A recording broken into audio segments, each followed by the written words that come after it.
जीवभूतः सनातनः मनःषष्ठानि इंद्रियाणि प्रकृतिस्थानि कर्षति प्रकृतिस्थानि कर्षति।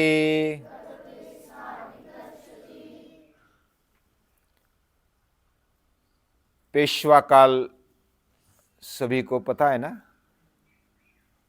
यानी मराठों का राज्य। बाद में पेशवा चला रहे थे और पेशवा काल में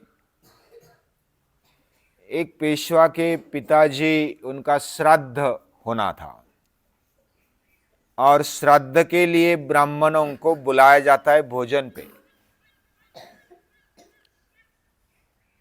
तो ब्राह्मणों को बुलाने के लिए मंत्रियों को भेजा कि सभी ब्राह्मणों को आमंत्रण दे दो। किसका आमंत्रण? श्राद्ध में खाने का आमंत्रण। और उनको ऊपर से कुछ दक्षिणा भी दे दो, 1000 स्वर्ण मुद्राएं दे दो, तो हमारे पितर प्रसन्न हो जाएंगे। स्वर्ग में बैठे बैठे वो खुश हो जाएंगे, प्रसन्न हो जाएंगे। ऐसी समझ उन्होंने रखी और उन्होंने बुलवाया, सभी ब्राह्मणों को बुलवाया। लेकिन एक ब्राह्मण मना कर रहा था। मंत्री उसके पास गया और बोला कि राजा ने आपको बुलवाया, भोजन के लिए बुलाया है, आप चलो। तो बोला कि मुझे नहीं आना है। राजा ने तो आपके लिए 1000 स्वर्ण मुद्रा का भी प्रावधान किया है। लोग को वो भी नहीं चाहिए, मुझे नहीं आना है, तो बस काम खत्म, बात खत्म। तो बोला कि आपको और कुछ चाहिए क्या? राजा देने के लिए तैयार हूंगा, मैं राजा से पूछ करके आपको और दिलाऊंगा, आप चलो। सभी ब्राह्मणों को बुलवाना था तो और आमिष दिखाया। बोला कि राजा जी को बोलना मैं नहीं आ सकता, बस। तो मंत्री वापस जाता है, राजा को बोलता है कि एक ब्राह्मण नहीं आता। फिर राजा बोला कि मैं स्वयं उसको मिलने के लिए आता हूं। तो राजा स्वयं आ गए, पेशवा स्वयं आ गए और बोले कि ब्राह्मण जी, आप हमारे यहां पधारो भोजन के लिए, और ऐसे कल सुबह सुबह जल्दी आ जाना। बोला कि मैं नहीं आ सकता, आपको मंत्री को भी कह दिया मैंने, मैं नहीं आ सकता। तो राजा बोला कि मैं और स्वर्ण मुद्राएं देता हूं, 1000 के बदले 10,000 स्वर्ण मुद्राएं देता हूं, तो आप चलो। बोला कि नहीं आ सकता। और 40,000 दे देता हूं, 40,000 स्वर्ण मुद्राएं दे देता हूं। बोला कि आप, मेरा जो दिनक्रम है वो मैं चेंज नहीं कर सकता, तो मुझे नहीं आना है। तो वो जो मंत्री था ना, साथ में आया हुआ, पहले बुलाने के लिए आया था, वो भी साथ में था राजा जी के। बोला कि कैसा ब्राह्मण है, 40,000 भोजन के लिए 40,000 स्वर्ण मुद्राएं देने वाला तुझे कोई मिलेगा? ये राजा जी तुझे दे रहे और फिर भी नहीं ले रहा है। और क्या करना है? भोजन के लिए करना, मिष्टान्न खाना है, सम्मान दे रहे, उल्टा खाने के लिए दे रहे, और ऊपर से 40,000 स्वर्ण मुद्राएं दे रहे हैं। कौन देगा ऐसा? तो ब्राह्मण बोलता है, देने वाला तो सामने खड़ा है, लेकिन ना बोलने वाला तुझे कोई मिलेगा दुनिया में?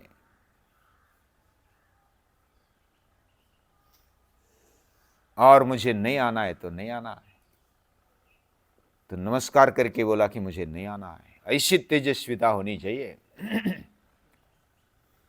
यानी हम आज लाचार बन गए, यानी पूरी दुनिया में पैसों के पीछे लगने वाले लोग बिकते जा रहे हैं। पैसा उनको खरीद लेता है, आदमी को खरीद लेता है। आदमी जैसी बाजारू चीज है यार, उसको खरीद लेता है। अभी तो इलेक्शन चल रहा है और इलेक्शन में जो खड़े रहते उम्मीदवार, वो तो बांटने के लिए तैयार है, लेने वाले भी लाइन लगाकर लेते हैं। लाचार बन गए, आदमियों को खरीद फरोख्त का काम चलता है और खरीदे जाते हैं। आदमी खरीदा जाता है मतलब उसकी कुछ कीमत नहीं रही, पैसों की कीमत बढ़ गई, धन की कीमत बढ़ गई। हमारे अंदर तेजस्विता ऐसी होनी चाहिए कि मैं तेजस्वी रहूंगा, तेजस्वी जीवन जीऊंगा। मुझे कोई भी धन संपत्ति या तो कोई वस्तु खरीद नहीं सकती। मैं लाचार नहीं बनूंगा। आज समस्या यह है, अपना ईमान बेचने पर तैयार हो रहे लोग। देश का कुछ भी हो जाए, संस्कृति का कुछ भी हो जाए, मानवता का कुछ भी हो जाए, हमें उससे लेना देना नहीं, बस मेरा खिस्सा भरना चाहिए। ऐसा सोचने वाले लोग बढ़ रहे हैं। लेकिन पाठशाला में हम जिस तरह विचार करते हैं, शिक्षण ले लेते हैं, यह तेजस्विता का शिक्षण है। हमें कोई भी आएगा और खरीद लेगा, ऐसा हो पाता है? हो सकता है? कोई भी हमें बोलेगा कि तुझे ये देता हूं, चल मेरे साथ, तुझे पैसा देता हूं, चॉकलेट देता हूं, कुछ खाद्य पदार्थ देता हूं, चल तुझे मैं ले जाता हूं, क्या हम जाएंगे? हमारा जीवन ऐसा इतना सस्ता नहीं है। उसका मूल्य बहुत ही, वह अमूल्य है, उसका मूल्य नहीं हो सकता। उसका क्या कारण है पता है? ममैवांशो जीवलोके, भगवान बोलते हैं कि तू मेरा अंश है। और हम अपने आप को बेचते तो भगवान को बेच देते। क्या सूर्य कभी बिक सकता है? वो तेजस्वी है, वह अपना अपना कार्य करता है। थोड़ी देर लेट आ जा, सूर्य को ऐसा कोई बोलेगा मैं तुझे धन संपत्ति देता हूं, थोड़ा लेट होगा, ऐसा सूर्य करेगा? वायु ऐसा करेगा कि तुझे मैं रिश्वत देता हूं, थोड़ी देर रुक जा, ऐसा करेगा? वो बिकता नहीं है। देव तेजस्वी होते हैं, वायु तेजस्वी होता है, सूर्य तेजस्वी है, और इन सभी को बनाने वाला भी तेज का एक पुंज है, चैतन्य है, और उसके हम अंश है। जो भी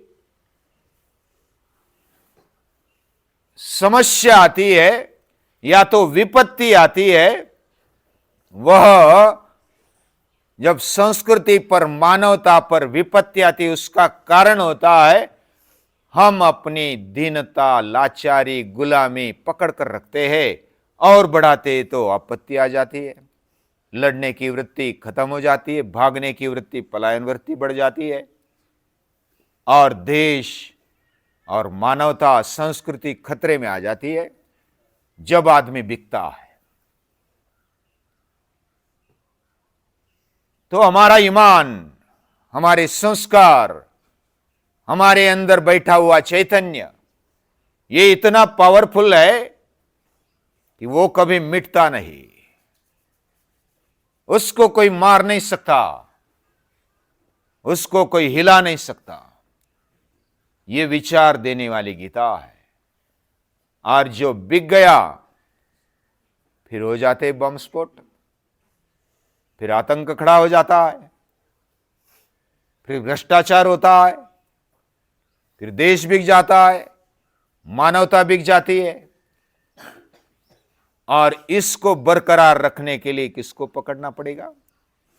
भगवान को पकड़ो। वो सर्वशक्तिशाली है, वह तेजस्वी है, चैतन्यमय है, वह सत्य है, वह प्रसन्न है, आनंदमय है। उसको कोई अप्रसन्न नहीं कर सकता, उसको कोई दुखी नहीं कर सकता, उसको कोई लाचार नहीं बना सकता, उसको कोई अप्रसन्न नहीं बना सकता। ऐसा ये चैतन्य है। हमें भी वैसा बनना है, क्योंकि हम उसी के पुत्र हैं।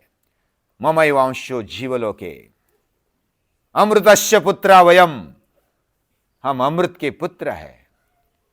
ये बात हमारी संस्कृति समझाती है, ये भारतीय संस्कृति है, और उसको बनाए रखने के लिए, उसको और सुदृढ़ बनाने के लिए हम जैसे वीरों की, वीरांगनाओं की आवश्यकता है।